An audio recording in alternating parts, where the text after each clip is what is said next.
All right, ladies and gentlemen, we're going to talk about Port Arthur tonight. We recently did a show with Sam Newman and a guy named Paul Motor, who's an independent filmmaker who I've known over the years. And we're going to talk about the controversial topic of Port Arthur. Stick around and listen.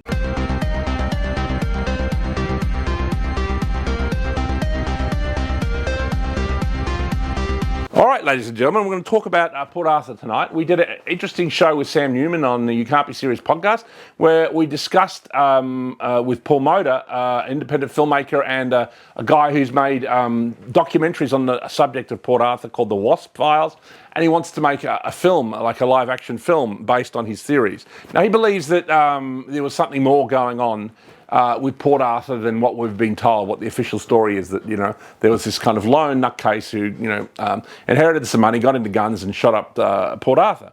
Now, there are some people that think it's distasteful to even, question this event because of the victims, and it might cause suffering to the families and stuff. But look, certainly, it's certainly nothing like Sandy Hook. No one's saying that the event didn't happen. Everyone knows that people suffered terribly, and it was a terrible tragedy down there in Tasmania. But, I think that there are enough anomalies that, it's worth talking about, and on the Sam Newman show, Paul Motor brings up a lot of points. After I recorded that, a friend of mine, David Thrussell, sent me a whole pile of documents on it and some interesting, videos online. So there is, if you look around the internet, if you do a deep dive, there's a lot of interesting stuff you can find. And it does appear like something strange was going on, that maybe, Martin Bryant was like somehow convinced to take part in some kind of shootout at the first house, I can't remember the name of it, the Seaside Motel or Seaside House, whatever it's called something like that. But the actual shooting at Port Arthur was possibly carried out by some kind of intelligence person wearing a blonde wig. Because of the accuracy of the shots. Some of the close range stuff maybe anybody could have done, but he was taking up people at 200-300 yards, headshots. This is something that, the majority of police officers certainly couldn't do, that maybe, the greatest marksmen who ever been to the Middle East, maybe they could pull this off. But, it seems unlikely that unless Martin Bryant was some kind of idiot savant when it comes to shooting. Now, there's a great video with Chopper Reed online where he speaks about meeting Martin Bryant in a Tasmanian jail, and he makes the same observation, that he thought it just seems very strange that this guy, who's not tough, that he was a mentally, well, he calls him a retard, but he would call him mentally, he had an IQ of 66, ladies and gentlemen. He's not an Einstein.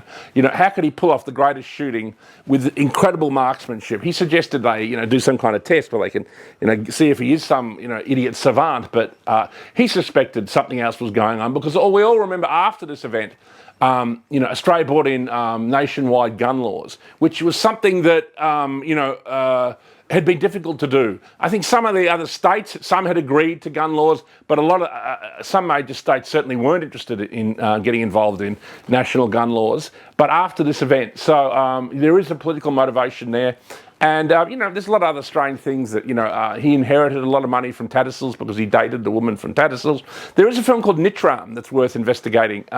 It makes out that he was the killer, but it shows the events that led up to the Port Arthur incident, and it makes him out to be sort of this dangerous white male lunatic. I'm not saying he wasn't. I think he was a disturbed individual. He may have been involved in killing the woman he was living with, who was the Tattersalls heir, because one of the things he used to do due to his mental illness was he would grab the wheel when you're out driving, and maybe you're driving 80, he'll grab the wheel. I don't know if we all know what would happen there. If you're driving at 80 or 100 and someone grabs the wheel, you could easily slam into a post and kill yourself and the passenger. So he survived the crash, but his partner didn't, or his lady friend didn't. So, there's a lot of weird stuff going on, and, I applaud Paul Motor for speaking out about it. He's been working on this project for about 8 years, so he's quite knowledgeable about it. And also my friend David Thrussell has a lot of information about it that he's told me, and he's shared some links which I've got to continue to look into. But also want to applaud Sam Newman for just having the guts to just, even bring up the topic, because, he got attacked the way he got attacked when he interviewed, Blair Cottrell and Thomas Sewell in the press this week. I think Sam's heading in an interesting direction. He's becoming like an Australian Joe Rogan, and I think that's a great thing. I think think people want to hear these conversations.